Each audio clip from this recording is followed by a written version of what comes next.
Kalian tahu kenapa kita dikerjain, ya? Dan ini sudah gue katakan sebelumnya. Wasit dari Timur Tengah akan mengerjain kita. FIFA memberikan tanggapan terkait kontroversi pertandingan antara Timnas Indonesia versus Bahrain pada kualifikasi Piala Dunia 2026 yang digelar di Stadion Nasional Bahrain pada Kamis malam. Sampai detik ini, pecinta sepak bola tanah air belum bisa menerima kelakuan curam wasit pada pertandingan antara Timnas Indonesia vs Bahrain pada Jumat tanggal 11 Oktober lalu. Bahkan banyak pengamat sepak bola dunia yang mengatakan jika Timnas Indonesia dirampok secara terang-terangan. Wasit, waktunya udah, Sit. Wasit apaan sih? Duit gak? Wasit! Wasit mau sampai kapan wasit? Udah 8 menit. Wah, wasitnya gak bener, Cok. Udah 8 menit. Masa iya gol? Weh, wasit masa... Indonesia deserved to take 3 points from this game. They deserved the biggest victory in the history of the Garudas. It wasn't to be, right? Because what's 6 or 9? 6? 9? What's going on? That was painful. That hurt my heart.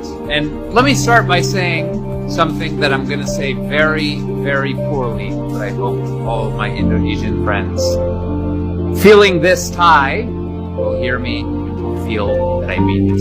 Kami mencintaimu. I want to know right away in the comments, did Indonesia get robbed?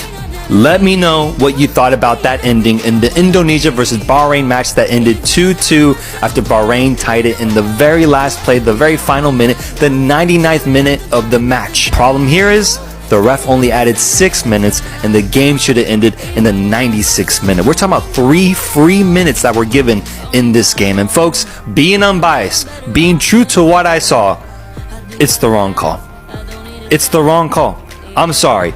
It reminds me a lot of what I saw happen with my team, Mexico, when they faced off against Honduras in a very important Copa America qualification match, and Mexico scored in the 100th minute despite only being given 9 minutes at the end of regulation. So we're only talking about a minute there, and so much controversy at the time. I admitted that that was the wrong call from the ref involved.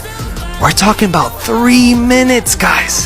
3 minutes. Normally, I would be okay with that if there was a major injury that happened in additional time, or if a goal was scored.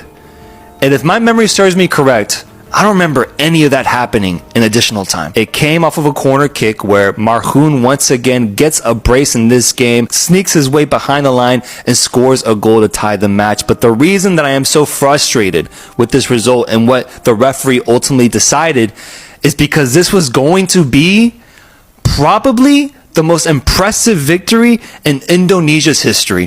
Sebenarnya faktanya Timnas Bahrain malu dikatain curang, karena mereka sadar bahwa gol kedua yang dicetak oleh Marhoun itu tidak sah. Ya, di unggahan dalam akun resmi Instagram Federasi Sepak Bola Bahrain, mereka menulis waktu 90+6 untuk gol kedua tersebut. Namun semua orang tahu bahwa gol tersebut dicetak pada menit 90+9. Mereka menulis tidak sesuai fakta, sangat ironis. Hal itu mereka lakukan karena mereka sadar bahwa waktu 90+9 itu sangat memalukan. Jadi mereka menggantinya sesuai dengan waktu tambahan. Mereka sadar mereka juga tidak pantas mendapatkan gol tersebut dengan hasil imbang, karena mereka dibantu wasit dengan cara mengulur waktu hingga lebih dari 3 menit melebihi batas waktu yang ditentukan.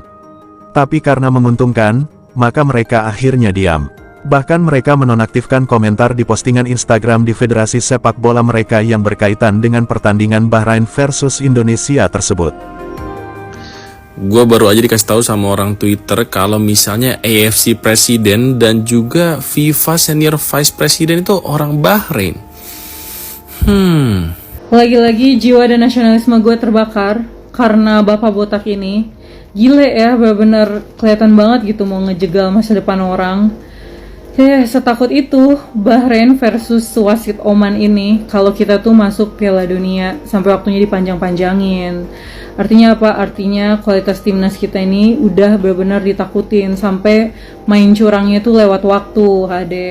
Dan yang lebih ngeselinnya lagi, setelah dia manjang-manjangin waktu kayak gini, dia langsung diaktif Instagramnya dong. Barusan kayak 3 menit lalu gue cek, itu udah gak ada Instagramnya.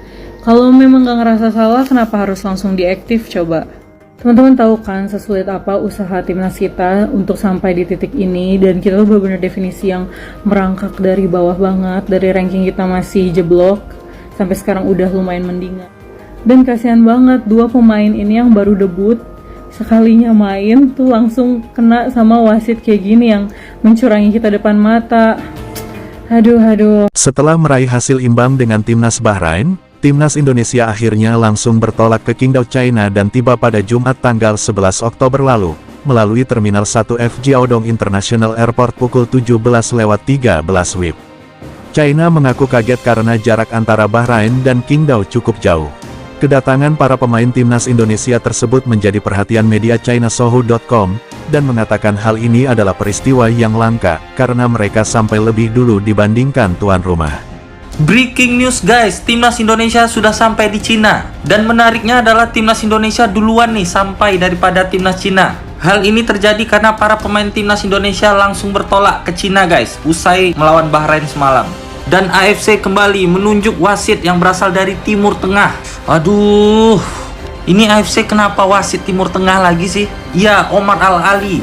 Wasit ini cukup kontroversi guys, karena wasit inilah yang memimpin pertandingan Bahrain ketika menang melawan Australia kemarin. Omar Al-Ali itu berasal dari Uni Emirat Arab guys. Dan ini akun media sosial aslinya dari Omar Al-Ali guys, yaitu Omar Al-Ali 2000. Jadi yuk bareng-bareng yuk kita bilang sama wasit ini agar dia bisa bersikap adil ketika timnas Indonesia melawan Cina besok. Jangan salah ya guys, akun yang asli itu di privat guys. Nah, biar kecurangan seperti kita ketemu Bahrain kemarin tidak terulang lagi, mulai dari sekarang yuk kita rame-rame silaturahmi dan follow tuh akun Omar Al-Ali. Dan kalian bantu share juga nih konten aku yang ini, agar semua fans timnas Indonesia tahu guys, akun media sosial resmi dari wasit yang akan memimpin pertandingan besok. Jadi gimana nih guys, kalian optimis nggak timnas Indonesia meraih 3 poin di Cina? Coba kasih pendapat kalian di kolom komentar, dan kalau kalian suka konten begini langsung klik tombol follow. Hal itu dikarenakan pelatih dan juga pemain timnas Indonesia menggunakan pesawat yang dicarter oleh PSSI usai laga kontra Bahrain. Penggunaan pesawat sewaan tersebut bertujuan untuk memangkas waktu penerbangan ke Qingdao yang tergolong jauh dari ibu kota China, Beijing. Padahal jarak antara Beijing ke Qingdao memakan waktu setidaknya 6,5 jam melalui jalur darat. Selain itu, Sohu.com juga menyoroti bagaimana persiapan timnas Indonesia yang dinilai sangat rapi. Timnas Indonesia dinilai benar-benar mempersiapkan segalanya dengan baik dibandingkan China. Gimana guys? Apa pendapatmu dengan hal tersebut?